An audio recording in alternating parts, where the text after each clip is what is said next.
All you need to know about the Baghdadi raid. U.S. President Donald Trump triumphantly announced the death of the Islamic State's elusive leader during a raid on his safehouse. Here's how it went down. The Guardian reports that around 5 p.m. on Saturday, 8 helicopters, mostly CH-47s, flew from an airbase in northern Iraq to ISIS leader Abu Bakr al-Baghdadi's compound in the Syrian village of BARISHA. The helicopters, which were carrying Delta Force commandos, were met with local gunfire while in transit, but returned fire and eliminated the threat. At the compound, troops avoided the booby-trapped main door and breached a wall to gain entry into the building. According to Trump, U.S. forces killed a large number of militants during a gun battle. At least 2 ISIS fighters were captured and 11 children rescued. 2 of Baghdadi's wives were also killed, but their suicide vests were unexploded. Baghdadi, who also wore a suicide vest, fled to an underground tunnel with 3 children while being chased by U.S. Delta forces and K-9 units. He detonated his vest after running into a dead end, killing himself and the children. The explosion caused the tunnel to collapse and caused serious injury to 1 dog. No U.S. personnel were killed.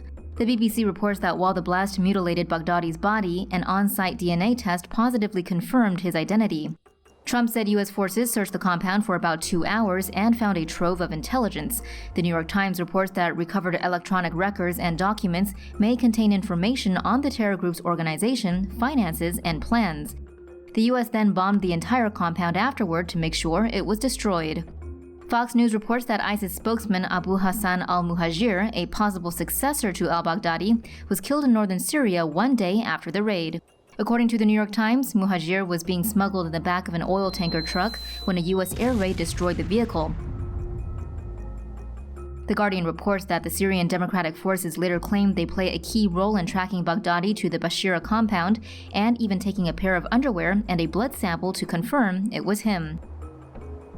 Trump has downplayed the SDF's role in the raid and is instead patting himself on the back for masterminding the operation. Many analysts don't quite agree, saying al-Baghdadi was killed in spite of Trump, not because of him. If anything, he probably delayed the mission when he withdrew U.S. troops from Syria 3 weeks earlier.